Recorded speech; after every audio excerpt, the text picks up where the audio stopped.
Queridos, mais uma vez, quero cumprimentá-los com a paz do Senhor.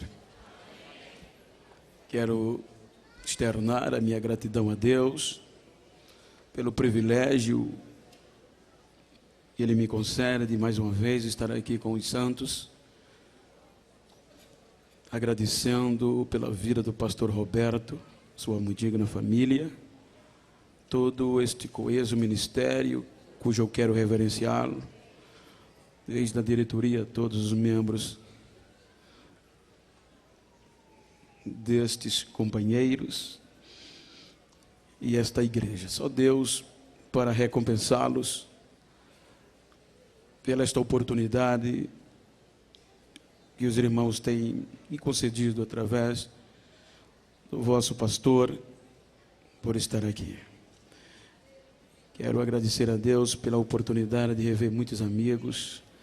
Gostaria de citar nomes, mas tenho medo de esquecer de alguns. E eu quero externar os agradecimentos a Deus pela vida de cada um e a todos, desde as irmãs aos irmãos, e rever o pastor Eduardo, meu amigo. Quero louvar a Deus pela vida dele. Queridos, trata-se de um culto missionário, e eu quero meditar convosco acerca de um texto muito conhecido, uma palavra que nós costumamos pregar quando nós somos novos convertidos, mas é uma palavra de cunho voltado para a importância de se falar do Evangelho e o poder que esta palavra tem.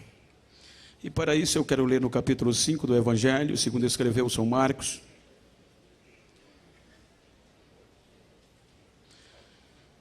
de uma forma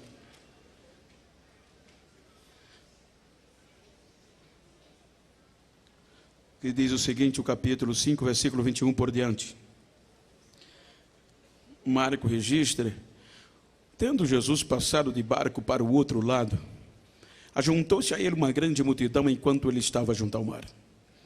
Então chegou um dos principais da sinagoga, por nome Jairo, o qual, vendo-o, prostrou-se aos seus pés e rogava-lhe muito: minha filha está à morte. Rogo-te que venhas e lhe imponhas as mãos para que sare viva. Pelo que Jesus foi com ele, grande multidão o comprimia-o. Certa mulher, que havia 12 anos tinha uma hemorragia, e que havia padecido muito à mão de vários médicos, gastando tudo o que tinha, sem contudo melhorar, pelo contrário, só piorava. Ouvindo falar de Jesus, veio por detrás dele entre a multidão e tocou-o na sua veste. Dizia ela: se tão somente tocar nas suas vestes, sararei.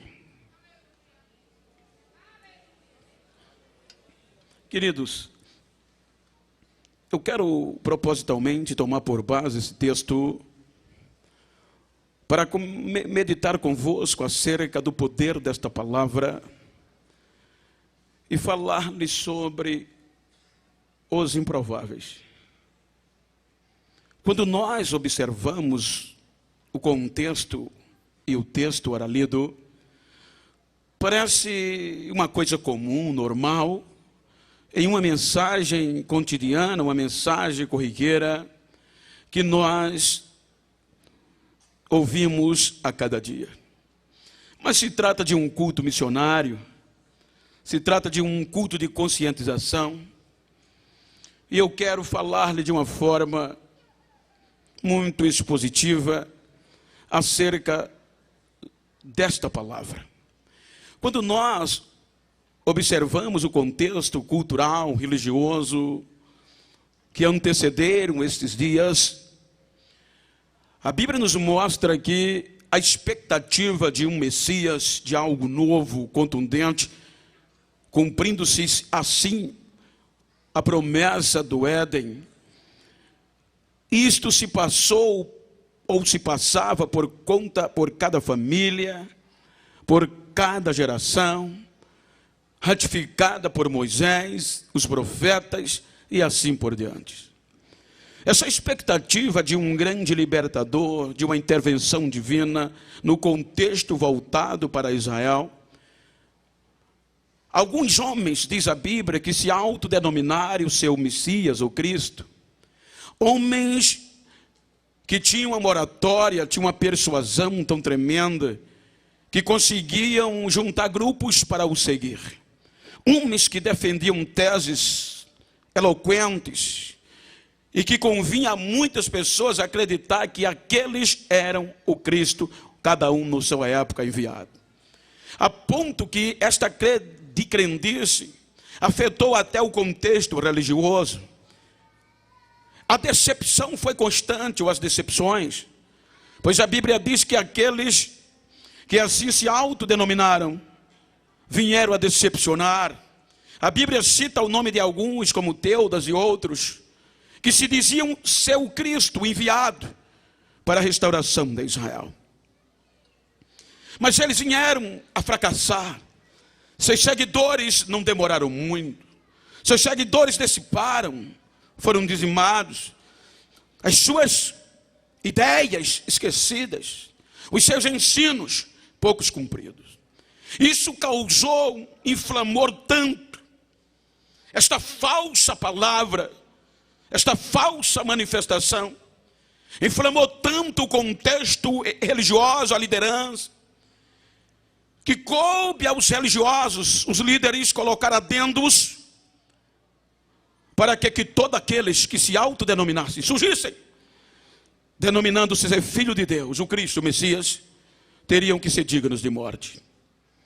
Então esta determinação, este feito, permeia por toda a sinagoga, por toda aquela região.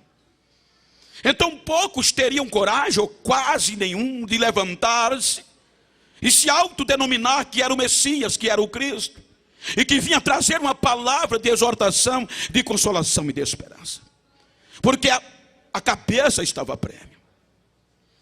O interessante é que quando nós observamos a Bíblia, Lucas registra no capítulo 4, que quando Jesus completa 29 anos, ele nasceu nesse contexto. A partir dos 12 anos, ele frequentava a sinagoga e sabiam as suas limitações, as suas regras, as suas leis, os adendos. Ele era conhecedor. Mas quando ele completa 29 anos, a Bíblia diz que Lucas registra no capítulo 4, que ele é levado para o deserto, para ser tentado por Satanás. E quando ele, depois de um período de dias, ele vence, aí Lucas diz que o Espírito Santo o pega, o impele, ou induz, ou impulsiona para Nazaré. E agora, quando ele chega em Nazaré, ele cumpre uma rotina normal. Porque Lucas diz que ele começou a ensinar nas sinagogas, como era de costume ele fazê-lo. Mas chegou um dia excepcional. Chegou um dia em um culto, que estava todos os principais da sinagoga. E Jesus chegou naquele dia, conhecidíssimo, desde pequeno. E naquele dia, o principal da sinagoga resolve dar oportunidade para ele ler o texto devocional. Então a Bíblia diz que quando ele começa a ler o texto, ele impacta. Porque no contexto da cultura normal, diz alguns historiadores, que na plataforma da sinagoga só haviam 3 cadeiras. Não era tão bonito como a nossa organização hoje, no caso o púlpito. Mas eles acreditavam tanto que o Messias iria vir, mas de uma forma eloquente, excepcional, religiosamente, politicamente falando, que no lado direito daquelas 3 cadeiras de direita só pertencia ao principal. À esquerda, o seu assistente. E na cadeira do meio, ninguém sentava que tivesse juízo, no contexto normal, porque ela era unicamente reservada para o dia que o Messias, o Cristo, se manifestar. Mas Lucas diz que naquela manhã, algo aconteceu que alvoroçou a sinagoga. Porque quando o principal dá a ordem para Jesus ler o texto devocional, o assistente leva o livro do rolo do profeta Isaías e o entrega. Aí Lucas diz que ele se põe de pé e começa a ler. Encontrou aonde dele estava escrito. Era risco de morte. Mas aí ele olha para a sinagoga, para os seus ouvintes, e começa a ler. E Lucas diz que ele começa a dizer: o Espírito do Senhor é sobre mim. Ele me ungiu para pregar boas novas aos pobres. Ele me ungiu para abrir os olhos do cego. Ele me abriu para abrir prisões aos presos.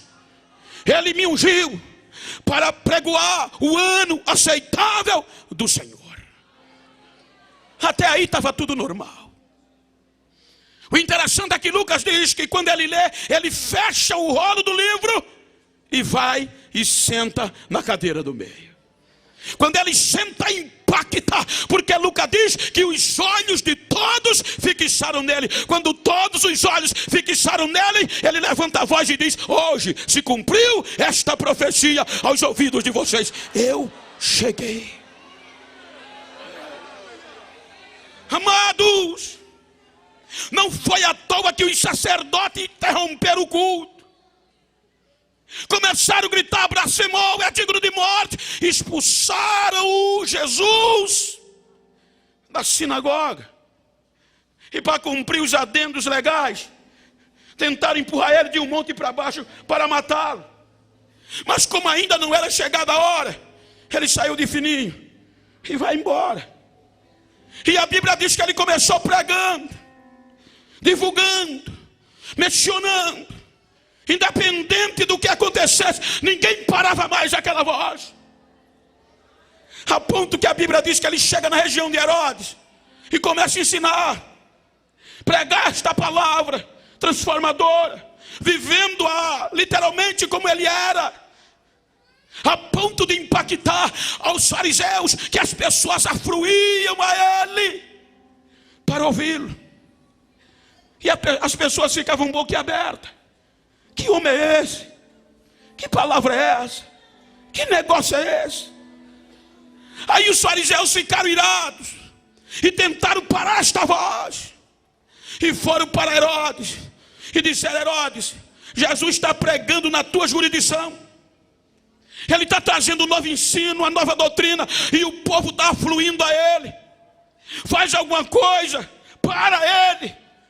Aí a Bíblia diz que Herodes baixa um edito e manda os fariseus entregar a Cristo.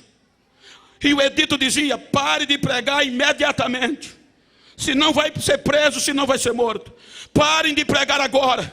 Pare. Quando os fariseus entregam o edito a Jesus, ele lê o edito e era ordem real. Ele olha para os fariseus, devolve o edito e ainda manda um recado para Herodes: diga, voltem e digam àquela raposa: eu vou pregar hoje, vou pregar amanhã, vou expulsar demônio, vou pregar depois da manhã e vou fazer milagre, porque eu vim para isso. Uma palavra. Ele continua pregando. O tempo vai passando e ele fazendo missões no mais absurdo lugares. O maior problema para um missionário são os raspadores de barba. O problema não está muito lá fora.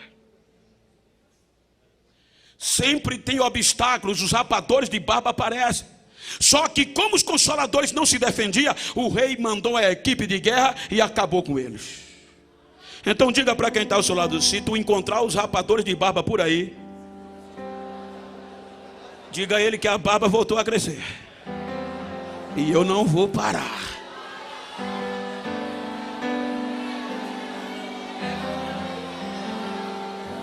Só para chatear, faz assim: se tu encontrar na saída do culto, faz assim, ó.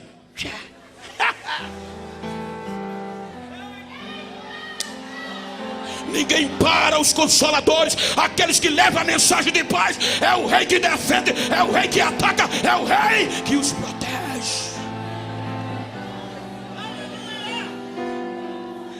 Eles não podem parar. Estava cansado.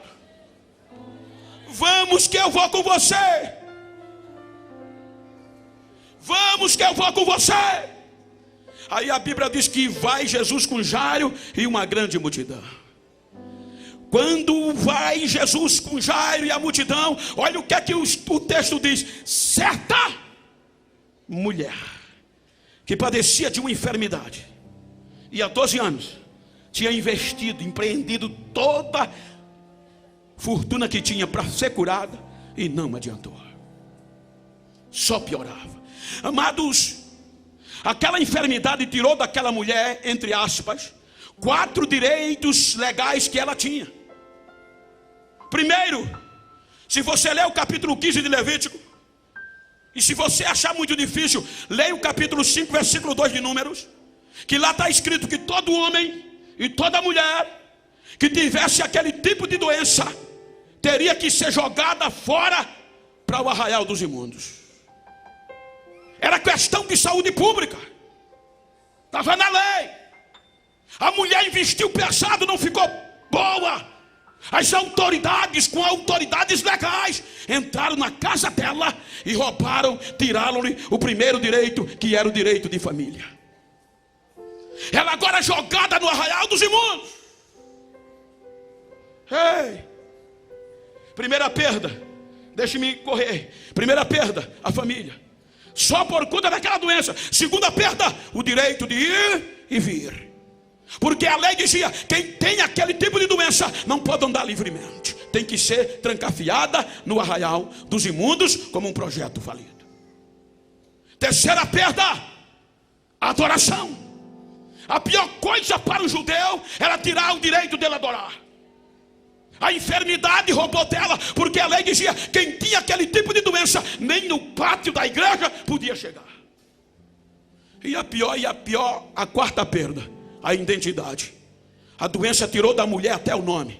Você pode olhar no mesmo dia, no mesmo texto, na mesma reunião, no mesmo episódio, no mesmo escritor. Ele, quando fala de Jairo, ele cita o nome, porque Jairo não tinha restrição, ele não tinha nada que a lei pudesse desabonar. Mas a mulher não. Quando ele vai falar da mulher, ele oculta o nome e diz: certa mulher, jogada no arraial dos imundos. Olha o que o evangelho faz, irmão. Olha o que Jesus confiou a nós. A mulher jogada no arraial dos imundos, com um vestido agora característico, fardamento de leprosa, de imunda.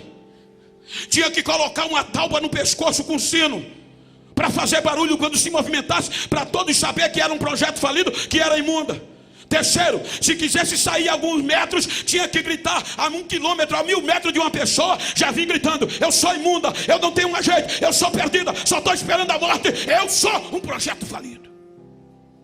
Ei, sabe o que é que a Bíblia diz? O arraial do imundo era terra de maldição. Arraial dos imundos era lugar de projetos falidos, de gente podre, sem esperança, decepcionada, só esperando o dia de morrer. Sabe o que é que a Bíblia diz? Que um crente mudou a história lá dentro. O texto que a gente lê diz que a mulher, ouvindo falar de Jesus. E o interessante é que a gente muitas vezes não percebe o que o crente pregou. O missionário teve coragem. Se fosse hoje, talvez fosse de Maceió, Abreu e Lima. Caba corajoso. Entrou lá dentro do arraial e começou a falar de Jesus. Quando ele chega lá dentro, eu quero conjecturar, a mulher, ele encontra com a mulher e trava uma pregação. A mulher dizia: para mim não tem mais jeito, moço, eu estou descartada, a lei já me condenou. O missionário entrou e disse: tem jeito sim, dona. Se a senhora visse o que eu vi, a senhora não dizia isso. Eu conheci o tal de Jesus, ainda tem jeito. E a Bíblia diz o que o terrível pregou, irmão. Se você ler Mateus capítulo 14, versículo 35 a 36. Se você ler Lucas capítulo 6, versículo 17 por diante. Sabe o que o pregador pregou para a mulher? A mulher decepcionada, ele chegou para ela e disse: tem jeito, deixa eu lhe contar o que eu vi. Ele disse: dona, eu vi. Jesus chegou perto do mar, sentou no monte. Eu estava lá, moço. E ele começou a pregar, a ensinar. E as pessoas de toda a região marítima, Tiro, Sidom, corria para ouvir. E eu vi, dona, as pessoas traziam os seus doentes e os seus endemoniados. Ouvia ele, e as pessoas imploravam para pelo menos tocar a moça na veste dele. E eu vi as pessoas, quando tocavam, as doenças iam embora e os demônios também fugiam e as pessoas ficavam curadas. Eu vi, dona. O que é que um crente cheio não faz, irmão? Pregou e vai embora. Pregou e vai embora.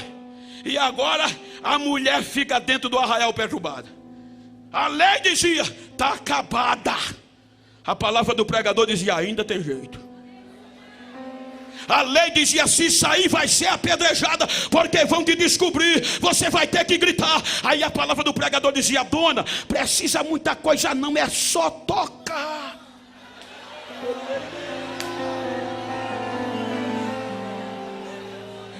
Agora imagina a mulher andando no arraial para lá e para cá, e o psicológico rodando, e ela dizendo, o pregador disse que somente eu tocar, se tão somente eu tocar. A lei dizia, mas não tem jeito. A mensagem missionária dizia, só precisa tocar, vai lá. Muitas vezes a gente não sabe o poder da palavra que a gente tem. Eu tenho um amigo, ele hoje está congregando na cidade de Arapiraca, auxiliando o pastor Roberto. Quando ele tinha 16, 15 anos, estava infiltrado no entorpecente. A mãe, dirigente do ciclo de oração, e o filho jogado dentro das drogas.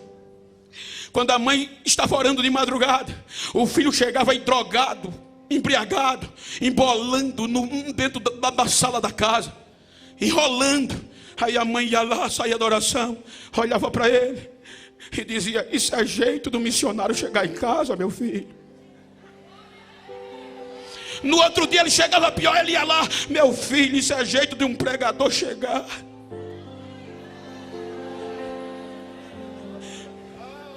Quando ele completa 16 anos, vai passando na frente da Assembleia de Deus, o Espírito Santo pega ele.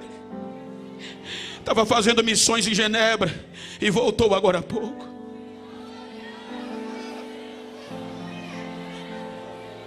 Diga para quem está ao seu lado, uma palavra muda vidas.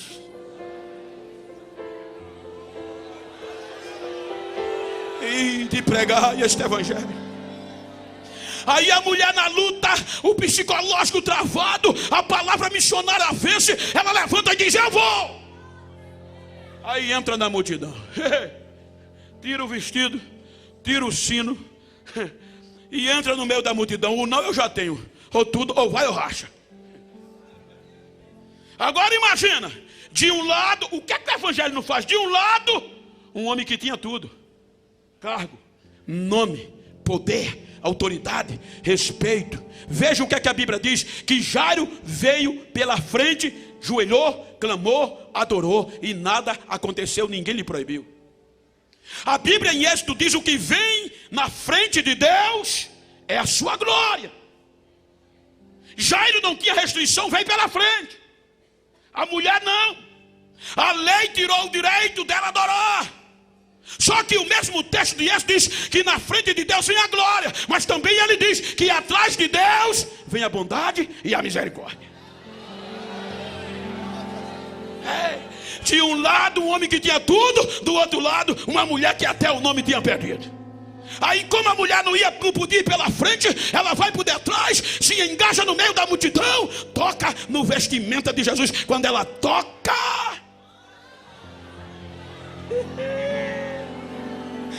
a palavra do missionário é cumprida.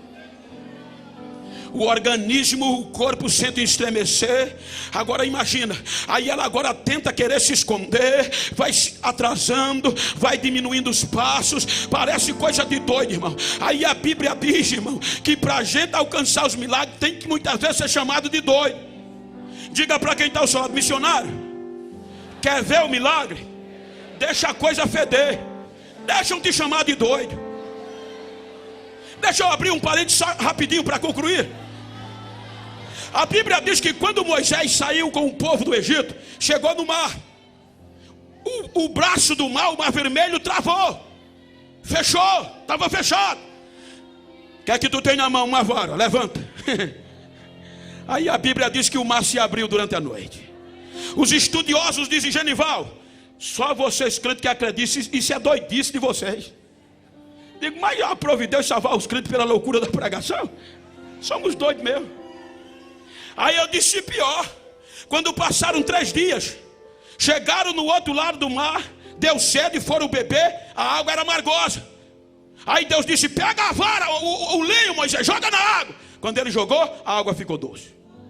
Aí os céticos dizem: Bento, para de ignorância. Aquilo era um tipo de árvore conhecida como edulcoração.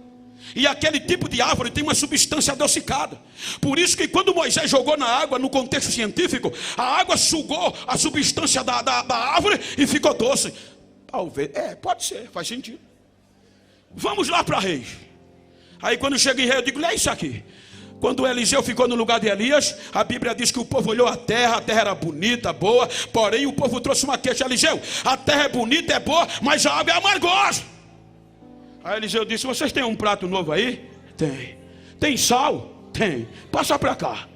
Aí Eliseu vai lá onde nas águas, colocou o sal e a água ficou doce. Dá para entender?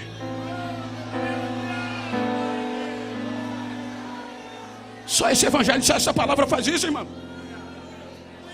Eu, com todo respeito, Eduardo, mas eu vi um dia lá em João Pessoa algo que ficou marcado na minha vida.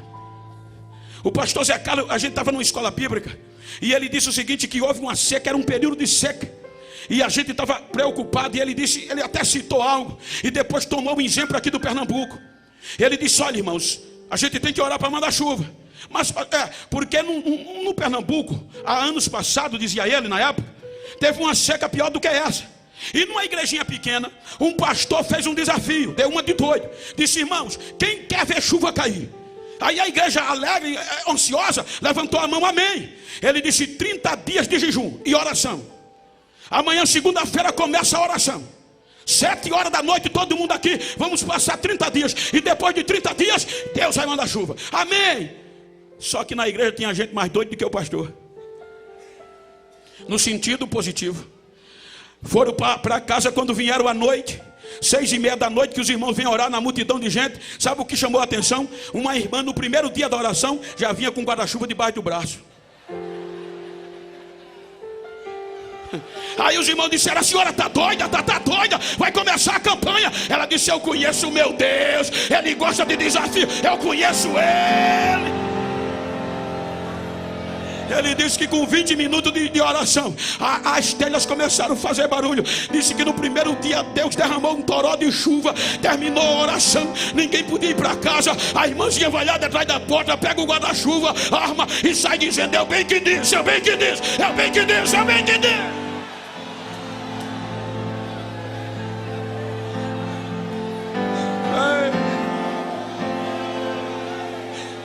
Ide por todo mundo e pregai este evangelho.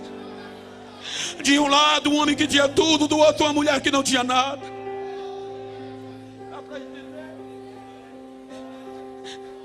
Aí a mulher tentou se esconder, para que não pareça coisa de doido. Aí a Bíblia diz que quanto a mulher mais tentava se esconder, aí Jesus dá uma parada. E o pior é que ele não fica parado. O texto diz que ele para e faz assim, ó.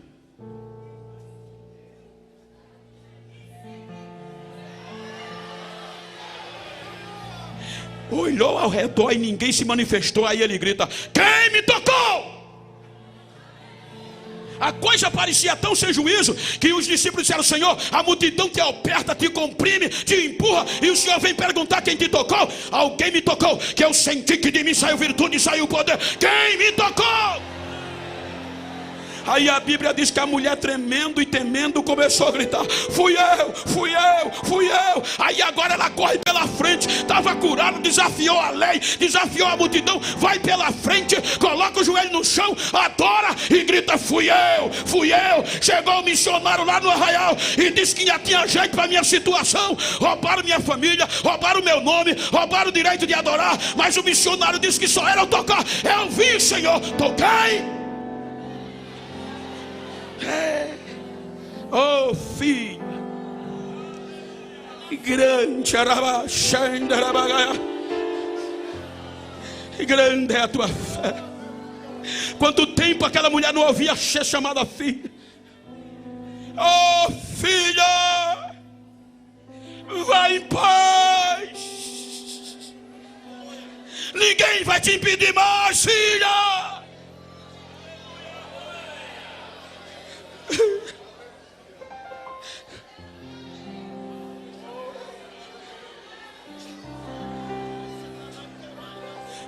Ninguém vai te impedir mais, filha.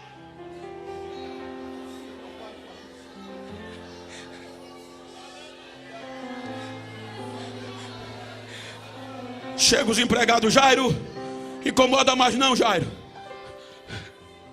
A menina já morreu.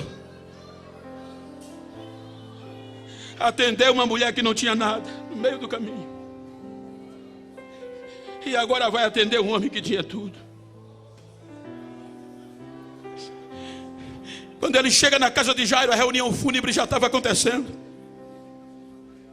As carpideiras já estavam chorando, lamentando. Já tinham comprado até ramalhete de flores. Talvez alguém já tivesse até cavado a cova. E se esqueceram que a última palavra ainda é dele. É essa palavra que determina. Diga para quem está ao seu lado, grite comigo: se alguém pensou que eu ia parar e já estava comemorando, já tinha alugado alguém para chorar. Diga: se alguém pensou que eu ia parar e já comprou o ramalhete de flores para jogar no meu túmulo, diga: vai ter que devolver o dinheiro, vai ter que tapar a cova de novo.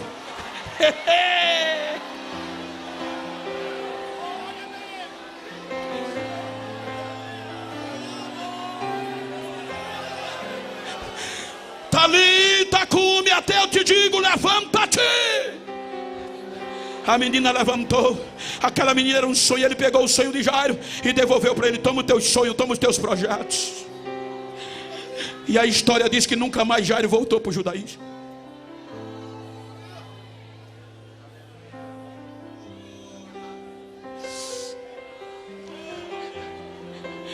Você não é um projeto falido.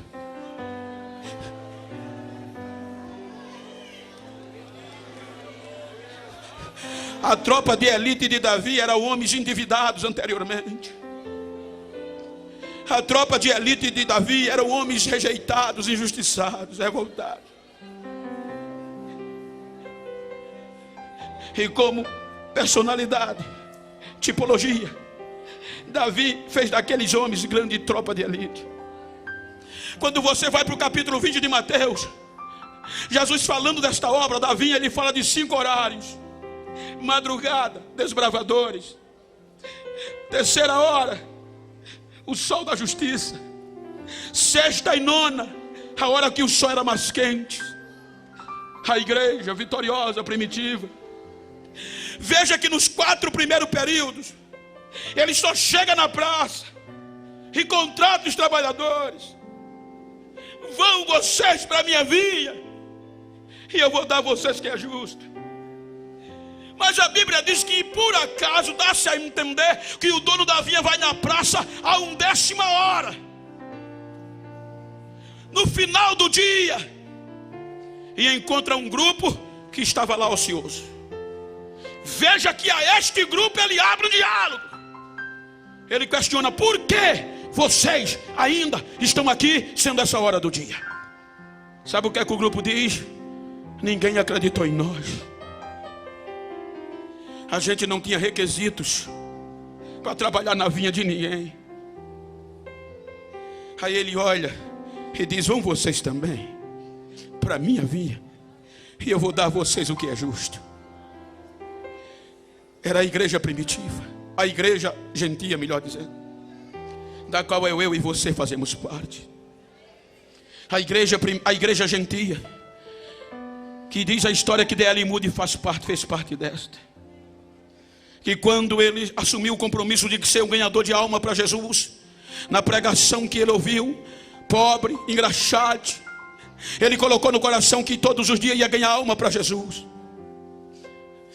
A história dele, a biografia diz que ele todos os dias trabalhava 6 dias. Todos os dias, não sei como, ganhava uma alma para Jesus. No domingo, reunia tudinho e levava para a escola bíblica.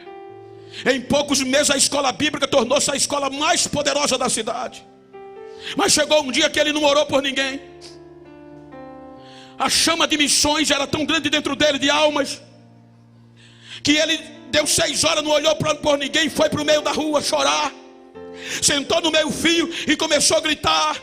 Daqui a pouco o carro da patrulha vem passando com 4 policiais. Pararam, viram ele chorando, desceram e questionaram: filho, o que é que está acontecendo? Por que você está chorando? Ele disse: porque eu prometi a Jesus todo dia orar por uma alma para ele, e eu não orei por ninguém ainda hoje. Os soldados deram um tapinha: vai para casa, filho, amanhã você ora. Só que a chama de missões era tão grande dentro dele, que quando os policiais entraram no carro, que começaram a correr, a sair, aí a chama de missão entrou dentro do carro e atingiu os soldados.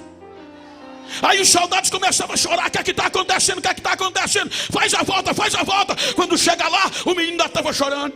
Aí eles descem correndo e gritando: filho, para de chorar, ora por nós, que a gente quer aceitar o teu Jesus, ora por nós.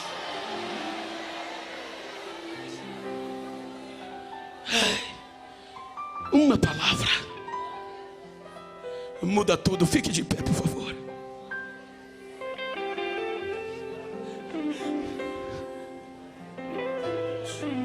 Diga para quem está ao seu lado: você não é um projeto falido. Alguns já ouviram, me permita, pastor, só contar, porque alguém aqui precisa ouvir e dar sentido ao que eu estou falando. Quando alguém pregou para mim, os meus amigos diziam: esse negro não vale o que come. Tu é um improvável, é improvável. Para que tu foste nascer? Mas um dia um crente disse: Geno, eu conheço um Jesus que te ama e quer fazer de você um grande homem, um grande missionário. Eu deixei o futebol, cheguei na igreja. E quando eu cheguei na igreja, em um culto, igreja pequena, um missionário, um pregador pregando, disse: Moreno, fica de pé. Deus vai te fazer um missionário. Tu vai andar pelo Brasil e pelo mundo pregando a palavra dele, e muitas almas vão se render aos pés dele através de ti. Tu vai cruzar oceanos. Só que onde eu morava era dentro da cana, pobre de marré. Foi tão sério que um grupo de crente, com 3 dias, grupo de crente foi lá em casa e disse: Gênero, esquece aquilo que o pregador disse, ele errou. A profecia foi da carne. Tu tem 3 grandes defeitos, que mesmo Deus querendo, não vai cumprir o que te prometeu, o que o pregador disse. Eu disse: quais são os meus defeitos? Tu é pobre, analfabeto, e para piorar é preto. Tem jeito não. Quando eu quis desistir de tudo, aí Deus disse: eu não dependo da opinião do homem para fazer o que eu prometo. Eu escolho quem quero e uso do jeito que eu quero. E eu vou dizer isso para motivar você a não desistir dos seus sonhos e dos projetos de Deus. Hoje, parece brincadeira, estou rejeitando o convite dos Estados Unidos, porque a agenda não dá para atender, é mole. 3 vezes por ano eu vou fazer missões na Europa. Agora passei 15 dias nos Estados Unidos, já queriam que eu ficasse lá. Hoje eu ando mais de avião do que de carro no Brasil. E olha o que é melhor: não precisei dar escovinha no cabelo, não precisei botar lente de contato, não precisei me invocar todo, me investir. Diziam: Bento, o mundo precisa te conhecer. Como é que tu vai? Tu não tem site, tu não bota nada no Facebook, tu não bota nada no e-mail, mas como é que o mundo vai te conhecer? Se é promessa, meu filho, o Senhor vai fazer assim, ó. E quando eu volto de missão, os rapadores de barba têm que me engolir, pegar a minha pasta, andar com ela, dizer: Deus é fiel, Deus é fiel. E o melhor, ainda continuo pobre, ainda sou semi-analfabeto. Corta para mim aqui, meu filho, olha para mim, ainda continuo preto.